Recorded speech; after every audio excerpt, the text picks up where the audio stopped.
Hello folks, I'm John Myrie and welcome to the Wisconsin Northland Outdoors. On this week's show we have tips and reports for you from Jarrett McCarthy down at Hayward Bait and Bottle, and then we talk summer fishing with Hayward Area Fishing Guide Mike Best. Lots to cover on this week's show, all coming up right after these messages. The fishing opener has come and gone. If you fished it from an old, inadequate boat, were stuck on shore, or worse yet, didn't go out at all, we can help. Hayward Power Sports has an awesome selection of new Lund boats, rigged and ready. You'll find the 1650 Angler, the 1775 Impact, the 1875 Crossover, and many more. We're offering massive Hayward Power Sports discounts up to $7,500, plus we'll throw in a free storage for next winter. Come see us at Hayward Power Sports, just 10 minutes east of Hayward on Highway 77. Riding along in my automobile. Bumping into things unexpectedly? Make your first choice for collision repair. Ernie's Auto Body, featuring the most advanced collision repair facility in Northwest Wisconsin. With a state-of-the-art spray bake down draft paint booth for that better-than-new finish, laser technology for precision frame alignment, loaner cars available, computerized estimates, written guarantees, and documented unmatched customer service, the clear choice is Ernie's Auto Body, south of Hayward on Highway 63 and Nursery Road, where quality is no accident. Big fish stories come to life at the Freshwater Fishing Hall of Fame. The world's largest shrine to freshwater anglers boasts a 4.5-story tall walk-through muskie that's a half a city block long. It's like taking a peek into Granddad's old tackle box with thousands of mounted fish, antique outboard motors, and historical sport fishing artifacts. Stop in and take a chance on our 50-50 cash raffle. You could walk away with a pile of cash. See the big ones that didn't get away at the Freshwater Fishing Hall of Fame, Highways 27 and B in Hayward. Open daily, including Sundays, through October 31st at 9:30 a.m. Lynn's Custom Meats and Catering welcomes you to stop by for their great lunch menu. And while you're there, Lynn's also has a great selection of custom-cut meats and sausages, as well as many varieties of snack sticks, jerky, fresh cheese curds, and much more. Lynn's is open Mondays through Fridays from 9 to 5:30 and 9 to 4 on Saturdays. Lynn's Custom Meats and Catering in Hayward. Today, anglers fish longer. Today, anglers fish harder. Today, anglers rely more than ever on their electronics. It all comes down to catching more fish, and today, anglers rely on Amped Outdoors lithium batteries, period. Visit ampedoutdoors.com today to power your outdoor experience. We're down to Hayward Bait and Bottle talking to Jarrett McCarthy. And Jarrett, you know, we're finally getting that cool down coming in. Yeah, we got that cool down that came through. We had some really nice days. I mean, in contrast to the 85, 90 degrees that we've been having lately, it was kind of nice to have a 60, 70 degree day and just be outside. But yeah, we're getting into that time of year where it's just really enjoyable to be out on the water. It's not too hot, not too cold. The one thing I did notice out there, too, is the cold front came through. It did trigger some pretty good insect hatches, bug hatches. I was seeing a bunch of little tiny dragonflies flying around, and there was a lot of stuff in the water column on some lakes. Yeah, I've seen that too, and likewise, it triggered a lot of good bites too. You know, I saw a lot of those cold fronts come through, and pre-cold front, you know, we were talking to a lot of customers around here, and they said, man, did those fish turn on just before that came through, and fishing's been okay around here lately. Got a lot of people out there doing a lot of different things and catching fish. Bluegill's probably been the most cooperative fish for me, but crappies, we're getting crappies too. But the bluegills, they've been on a bait pretty good. Yeah, they have been on a bunch of different bodies of water. You know, once you get those bluegills out there and they school up or what have you, if you get onto a pot of fish, you can usually stay on that pot of fish for a while. But the only downside is you really have to go picking through a lot of those schools to find those nice eaters. Seems like the bigger ones are always below the little ones. Absolutely, and I think they do that just to set us off, because I've been in a situation before where I could see the school visually underneath me if you're fishing, 10, 12 feet of water and some of these clearer bodies of lakes, and you can see those bigger bluegills down there, but that bait just can't make it past all the piranhas that are sitting above them. Yeah, that's what I call them, like little piranhas, How about crappies? I mean, I've seen crappie bite different. I mean, you hit one area and the crappies tend to be kind of put off, and then another spot on the same lake, all of a sudden they want to bite. Yeah, we're seeing the same thing here. Those crappies have had lockjaw a lot recently, and it takes a little bit of a spike in weather or what have you, or just some odd circumstance just to get them to bite. But a lot of people have been struggling catching crappies lately. They're catching them. They're catching a few, but it's not these great days where you're out there getting the limit in a couple hours. And the other thing, too, I've noticed even on like the Chippewa flowage, I'm finding some of them out a little bit deeper, but a lot of them are hanging in that, 14 to 15, 16, 17 foot range rather than going to the 20 foot range. Yeah, a lot of fish are going to be hanging out, and it depends on the lake too, but a lot of those fish are going to be hanging out in basins this time of year looking for insect catches, or they're going to be hanging out in those deep weed lines. And now that we've got some water temperatures that are starting to come down, it'll free up some areas that crappies have vacated since the spring for them to move back into. A few people want to go after walleyes. They always do. Walleye fishing, what are you hearing there? So walleye fishing's been okay. Most of the guys that are getting them right now, they're out there trolling. As we are speaking right now, we're just at about the end of leech season. I think we got a couple regular containers up there with leeches, but that's just about done. And with the cooling of the water, a lot of that bite will switch over to your walleye suckers out there right now. Guys are getting them, but, it's a struggle this time of year. And a lot of guys, like you said, are trolling, but I've actually found some fish right in, 8-9 feet of water in some really heavy weeds. Yeah, absolutely. We've actually heard people finding them shallower, based on the lake. They're sitting really heavy cover. Just waiting for those peak periods to come out and feed. But, yeah, there's a couple out there. How about, on muskies? I know a lot of people are after muskies. You kind of got a layoff there for a little bit. Some guys kind of quit when the water temperatures got up, but now we're back to where they should be. Absolutely. We saw those 80-degree water temps come up, and we urged all of our customers to give those muskies a break, or at least, if they're going to handle them, keep them in the water and don't handle them long. But now that we got some cool temperatures coming back, it seems like that bucktail bite is back on. We're hearing some guys that are out there getting them on top waters, and sucker season is right around the corner here. Anyway, northern pike, anything there? Nothing special on northern pike. There's still a lot of little pike that are hitting all over the place. All you got to do is throw something in the water with a hook, and usually they tend to show up.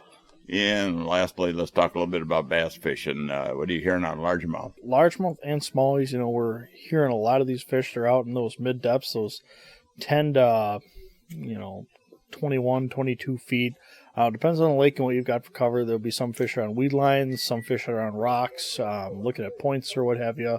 It's a little different no matter where you go, but obviously you've still got that shallow bite on there up in that thick, heavy cover, punching with a jig or throwing top water in there. But bass fishing's been very good lately. And you mentioned a smallmouth and difference in lakes, and a lot of people, some people may not realize that, but there's a big difference fishing smallmouth between fishing some of the big, deep, clear lakes and fishing some of the reservoirs or flowages, because in the flowages, you fish them more like you do with largemouth. They stay pretty shallow most of the year. They do, yep.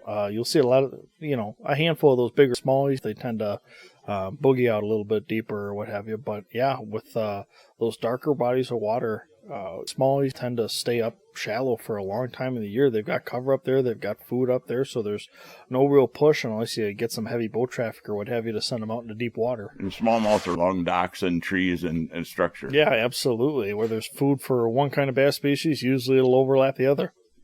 Jarrett, down here at the shop, I know you guys are going to be gearing up for hunting seasons right now. Yeah, absolutely. As we speak today, Monday the 12th or what have you, doe tags just went on sale or what have you at 10 o'clock. So we got a line of people over there getting ready for gun doe this year. And if you got anything you need getting ready for this coming hunting season, whether it be archery or firearms, we're here for you. The muskie thing. Yeah, hopefully it will be a good season for muskies this year. It certainly has been this summer, but hopefully it continues into fall.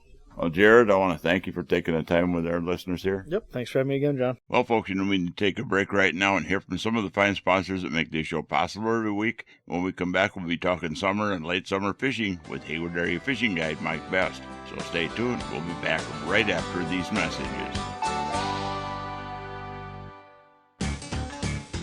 Hayward Bait and Bottle is your one-stop for the Hayward area's largest selection of rods, reels, lures, fishing electronics, boating supplies, and they've now expanded their selection of soft plastic bass and walleye baits. No matter what you're fishing for, at Hayward Bait and Bottle you'll find everything you'll need for a successful season, and while you're there, in their bottle shop you'll find a full selection of beer, wine, and liquor too. And also don't forget, now they carry Shoremaster docks, lifts, and accessories at Hayward Bait and Bottle. The Hayward Lakes Visitors and Convention Bureau in Sawyer County, Wisconsin welcomes you to our Northwoods hometown. No matter the season, no matter the activity, you'll always be surrounded by our great outdoors. What more could you ask for in a vacation destination? Woods, waters, world-class events. Contact us for information on lodging, dining, attractions, events, trail conditions, and more. Order your free vacation guide and start planning your getaway today. Visit us at haywardlakes.com or call 1-800-724-2992. Get out of your chair and into fresh air with a new Can-Am side-by-side or ATV from Hayward Power Sports. Hurry in for a very limited number of select 2023 side-by-sides that offer up to $3,500 in rebates, plus financing as low as 1.99% for 36 months. Meanwhile, our selection of 2024s is huge and offer rebates up to $1,000 and again, 1.99% financing for 36 months. If you enjoy the creature comforts, test drive an incredibly popular Can-Am Defender HD10 side-by-side. It comes standard with a full cab including heat and air conditioning. Looking for a value-priced machine? The Can-Am Defender XT HD7 features a winch, roof, front bumper, and full skid plate. With the $1,000 rebate, your price is just $15,399. Your new Can-Am side-by-side or ATV is waiting for you at Hayward Power Sports, just 10 minutes east of Hayward on Highway 77. Certain restrictions apply, subject to credit approval. See your dealer for details. Always wear a helmet, never drink and ride. Welcome back to another segment of this week's Wisconsin Northland Outdoors, and this part of the show is brought to you by the Hayward Lakes Visitor and Convention Bureau. For more information on lodging and vacationing here in the Hayward Lakes area, check out their website at haywardlakes.com. Well, folks, as we get farther into the summer here and closer to fall, I had a chance the other night on the phone to talk to Hayward Area Fishing Guide Mike Best about summer and late summer fishing. Mike, good to have you on the show here again. Yeah, thanks, Sean. The fishing out there really does change once we get into that summer and the peak of the summer. When we get into summer like this, I notice there's a lot of insect larvae, a lot of hatch going on out there in the lakes. Yeah, it's, we all have said this before, but we call this the dog days of summer, and a lot of different factors. There's lots of bait fish. The stuff that hatched is now grown up where the fish want to eat it. And then we've got bug hatches. And then we've got the thermocline that's pushing, 27, 30 feet of water where the fish are cruising. And then you take all the boat traffic, and it makes fishing a little more difficult than it should be right now. Well, if guys want to go after walleyes, for instance, what would you recommend they try in the summertime? Well, right now you definitely have to get up extremely early in the morning, or you have to do that 8 till like 9:30, 9:45 at night bite. And right now, if you don't have forward facing sonar, you've got to go back to, you got to use trolling, diver baits that get you down, 25 to 27 feet of water right above that thermocline, and troll the big basins and the deepest water in the lake, Lacoudre, Grindstone, round, just go to the deep water and troll. That's going to be your best bet to get some walleyes right now. You troll crawlers too, is a little slower or not? Yeah, you can troll, the live bait rigs work the best, but as you know, the problem this time of year, the perch and bluegills just beat them up so bad that it's hard to keep a good crawler on a harness when there's so many panfish in the lakes. You mentioned forward-facing sonar like live scope. What difference does that make out there? Is it easier to locate the fish and then jig for them, or what? So what I've been doing, and again, I'm learning this game, is I just been driving, or I live on Round Lake in the summertime, and I've been just going out in that 35 to 50 feet of water and cruising around, and I'll see a school of 20, 25 walleyes, and I will throw either like a jig and a leech at them, or I'll throw a jig and a crawler at them, or there's some other baits out there. What's called the Berkeley Finisher is a bait that drops fast, and you can see it on here, and you just hover it right above them, and you can actually pick them off out in that open water as you find the schools. The difficult part is you're not, when you're trolling, you're moving at pretty good speed. When you're scoping for fish, it's, what I've been running into, I spend 2 hours before I find a school of fish to cast at. where if you're trolling with your boat, you're just covering a lot more ground faster. Now, when you're talking out over that deep water, I assume you're not talking about fishing the bottom. You're looking for suspended fish in that. Right. I actually, the other night, I caught walleyes 12 feet underneath the surface in 50 feet of water. Well, the new sonar technology is phenomenal, and a close second to that would be Mega 360. Mega 360 is pretty good too at finding fish. Yeah, anything in the forward-facing zone, our electronics zone is we'll get the job done for sure. How about bass fishing? That's a real popular thing this time of the year in the summertime, because they tend to be more cooperative sometimes and easier to catch, I think. Yeah, actually, I fished. I fished in that Wednesday Bass Club. Used to fish in that. And then I fish in the NWBC. So I'm on the water looking for bass probably more than anything. And I had a really good week here 2 weeks ago. Me and my daughter put up 20 pounds of bass on a Wednesday night for 5 fish. And we had 2 over 5 pounds. And everything that we caught came on topwater bait. And that night, everyone was struggling, but we threw topwater from 5 o'clock till 9 o'clock. And we didn't catch a lot of fish, but the fish we caught were obviously quality. We had 2 fish over 5 pounds, 1 smallmouth, 1 largemouth. And then we did catch a handful outside of our 5 that were in that 2.5 to 3 pounds as well. Any tips that you can give people on working topwater baits for bass? Mistakes they might be making out there? The big thing is you want to find right now your deepest weeds in the lake. Like if you're fishing a clear, round lake, you'll get weeds that will grow in 25, 30 feet of water. They'll be 6, 8 feet tall right now. And you can throw topwater over that. And you'll get bass to come up out of, they're really not nested in the weed. When they come to feed, they're covered above it. So when that topwater comes on a nice calm day or night, evening or morning, they'll come racing up and smash it. And it's a lot of fun. And the other thing is the reason I use topwater this time of year, one, there's a lot of minnows out there now that are of size where they want to eat them.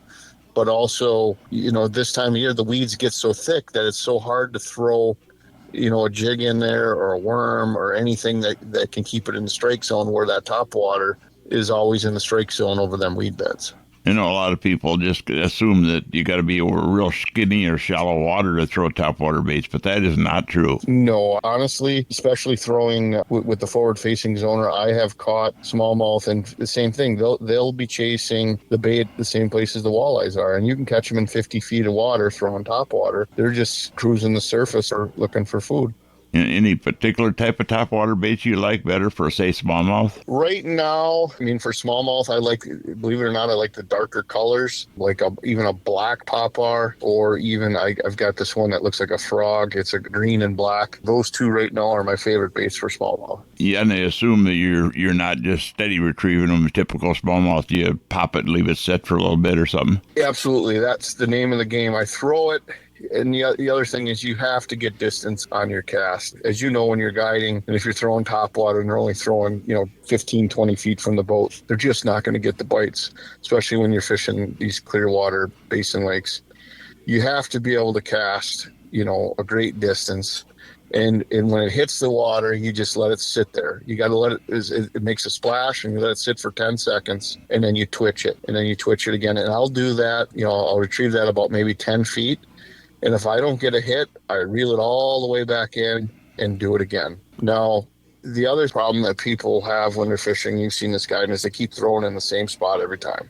You have to concentrate on where you cast and where your next cast is going to be. And if you don't get a hit, throw it again. And if you do get a bass that comes up and misses it, just twitch it a little bit and let it sit. Typically, they'll circle around and they'll come back and hit it again. Well, folks, we need to take yet another break and hear from even more of the fine sponsors that make this show possible every week. When we come back, we'll have the second part of that talk we had with fishing guide Mike Best. So stay tuned. We'll be back right after these messages.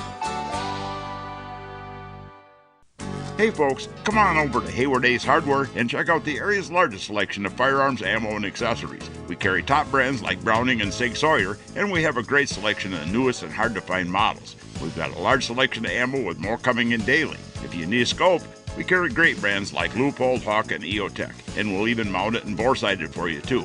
We even sell suppressors and silencers. And don't forget to check out our Guns of the Week. Huge discounts on a variety of pistols, rifles, and shotguns that change every week. So stop on in to Hayward Ace Hardware, your firearms superstore. Hayward Ace Hardware, Highway 63 North in Hayward, or give us a call at 715-634-8700. Hayward Animal Hospital is a full-service medical and surgical hospital featuring on-site laboratory, digital and dental x-ray, in-house pharmacy, and online store. Dr. Ostrander has 40 years of experience dealing with illnesses, injuries, surgery, and dentistry. Hayward Animal Hospital offers urgent care appointments and emergency surgery daily. Please call early in the day for these appointments. They open at 8 a.m. Hayward Animal Hospital is located 1 mile east of Hayward on Highway B. Call 715-634-8971. Hey folks, the Log Cabin Store in Northwoods Beach on Highway K between the Big Lakes has groceries, ice, beer, liquor, and pop, and now has all new tackle and bait supplies. All current antiques and household items are now on sale and all must go to make room for the sport shop. That's at the Log Cabin Store in Northwoods Beach between the Big Lakes. If you'd like to have your time fishing be more enjoyable and productive, hiring a fishing guide can be a good investment. Whether it's learning more about fish patterns throughout the year, learning how to use your depth finder to find the best spots and fish, learn how to use that GPS to get the most out of it, or learn better boat control. A day on the water with a guide can really help you to be a better angler, as well as make a day on the lake very enjoyable. To book a guide trip this year or get more information, you can find us on the internet at www.wiscnorthlandoutdoors.com and then just click on Area Guides. Welcome back to the last segment of this week's Wisconsin Northland Outdoors. And folks, we're going to jump right back into the second part of that talk we had with fishing guide Mike Best. I know, you mentioned the distance thing, and I get reports from friends of mine over in Minnesota and other places, especially with the more clear the lake is, over there they got these zebra mussels that really cleared the lakes up there, saying they can't even get over the top of walleyes in 20, 25, 30 feet of water without it moving off from underneath the boat. The fish are starting to get a little bit spooky moving away, and I don't know if they're recognizing the sound of the boat or the sonar, like forward-facing sonar or what, but the fish seem to be moving away from us a little bit more. Yeah, and with all the boat traffic, I mean, we've seen that the last couple of years, and that forward-facing sonar does send out a ping. We set our sonar, we're shooting at 95 to 100 feet out, and if you wait till, the fish is within 35, 40 feet yet, they're just going to take off. So the big thing is seeing that fish that school of fish at 100 feet out, throwing past that if you're running top water and pulling to them. And the other thing is those fish aren't just sitting there. They're on the move all the time anyway when they're out in that deep water. And that's why it's hard with the forward-facing sonar versus trolling, is because you see them 1 second and you don't the next, because they just move so fast. And they're not out there like when we catch them on a traditional rock bar or weed bed where they're just sitting in one spot. They're on the move. They're looking for food.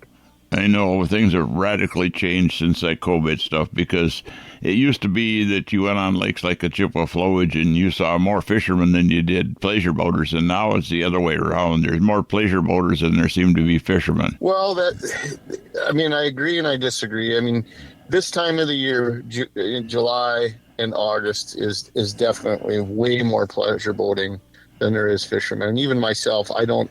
In May and June, and then September, October, I'll fish every single day or night. After work, I'll go out for a half hour. And this time of year, I just won't do it because, it's warm. I know the fishing isn't going to be that great, and there's just so much boat traffic. And and that's pretty typical this time of year. It's definitely probably 50 to 1 for pleasure boats to a fisherman, but that will change after, once the kids start going back to school. You'll see more fishermen.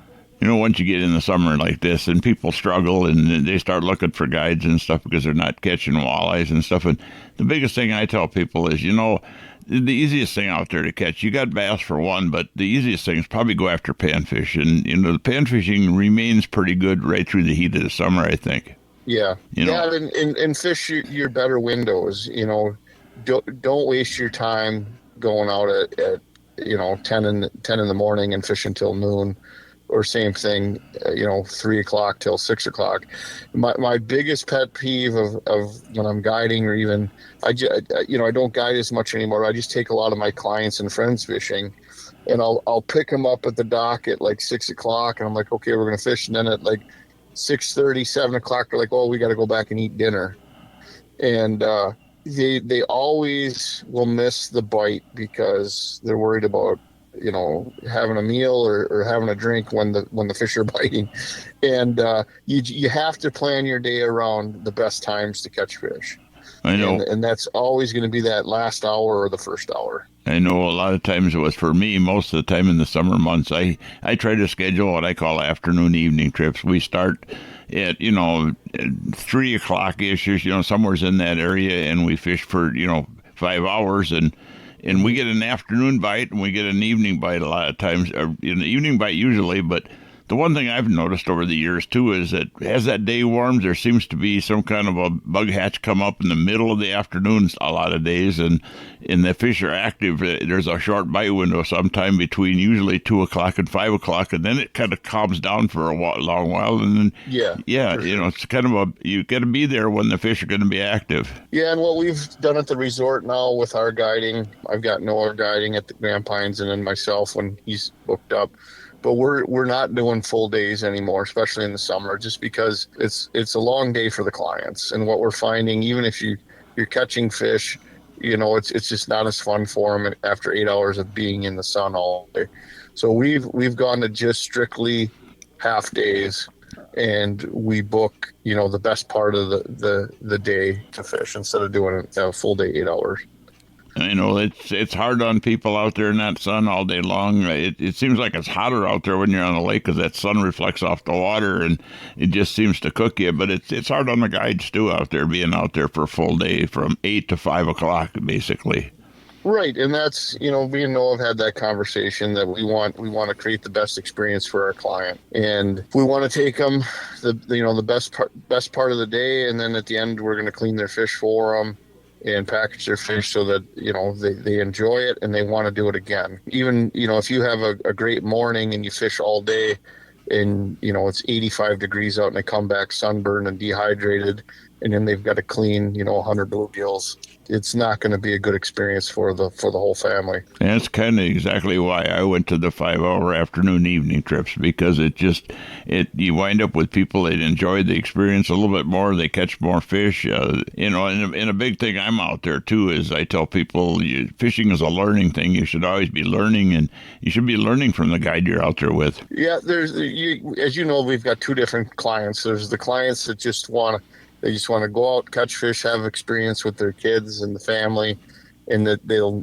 never own their own boat. They'll never want to learn anything about electronics. And then you've got the other client that, is looking at either retiring or buying a boat, or they have a boat and they haven't fished that much and they want to learn more. So there's really, two different types of clients out there that what we're seeing. You bet. Especially people want to learn the electronic stuff. I mean, that seems to be a big thing. Yeah. And that changes literally what we teach them today can change tomorrow. That stuff's so fast. It's like, I wonder what's next sometimes. It's getting crazy. Right. Well, Mike, I want to give out some information for people if you want to, for their guide service, or you and Noah and whatever you do there. Yeah, so I'm located at Grand Pines Resort on Round Lake. And so if you go to grandpines.com, we've got 12 cabins, 10 motel units. We've got 2 guides, myself, Mike Best, and Noah Glitto. We run that through Noah Glitto Guiding and Mike Best Guiding. And we've got, a lot of people that think Grand Pines is just high-end, expensive cabins, which we do have very nice cabins. They all come with pontoon boats. But we also have our motel unit, and we do have some smaller cabins. Right now we're running a special. We're, $89 a night for a motel room, and that gets you on Round Lake during the week. So we're hoping to get some more bookings this late August and first part of fall. Yeah, just find that on the internet. Yeah, you can go to grandpines.com or you can go to mikebestguiding.com. Well, Mike, I really appreciate you sharing that good information with the people here, and I want to thank you for coming on here. All right. Thanks, John. Well, folks, we're about out of time for this week's show. I'd like to remind everyone out there that if you miss a show, go to our website at wnoradio.com. And from there, you can link to our podcast site, and the show is also on Spotify and Google Podcasts every week. And also, if you're looking for information on vacationing and lodging here in the Hayward Lakes area, check out the Hayward Lakes Visitor and Convention Bureau website at haywardlakes.com. Thanks for listening, folks. We're out of time, and we'll be back again next week with another interesting show for you. Listen with me, I'm gonna take you there to our Wisconsin outdoors, our Wisconsin outdoors. This program has been produced and hosted entirely by Wisconsin Northland Outdoor Communications. Any and all views expressed are not necessarily those of the station.